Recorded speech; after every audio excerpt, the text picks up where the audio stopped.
এই হচ্ছে মালদা রথবাড়ির সবজি বাজার।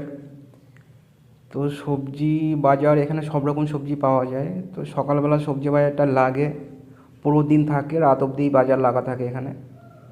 তো যে কোনো সময় এলে দিনে দিনে রাত্রে যে কোনো সময় এলে এখানে সবজি পাবে, সব রকম সবজি পাওয়া যায়। তবে এখন যেহেতু সকাল, অনেকটা ফাঁকা, তেমন এখনও ভিড়ভাট্টা নেই।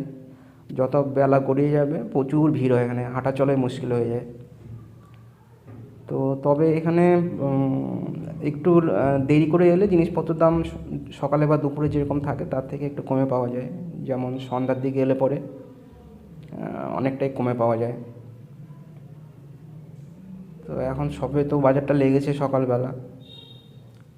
তো আমার তো জিনিসপত্র কেনা হয়ে গেছে, এখন বেরিয়ে যাচ্ছি আমি। আর এই গলিটার মধ্যেই বাজারটা লাগে। তো সামনে আবার মেন রাস্তা আছে, মেন রাস্তার ধার দিয়েও দোকান লাগা লাগা আছে। এই রাস্তা, মেন রাস্তার পাশ দিয়েও দোকান বসেছে। তো এখানে ফলমূল থেকে শুরু করে সবই পাওয়া যায়, ফল সবজি। তারপরে ওই গলিটার শেষের দিকে গেলে আবার মাছের বাজার আছে, ওখানে মাছ পাওয়া যায়। তো এই দিকটাতে মাছের দোকান বসে না।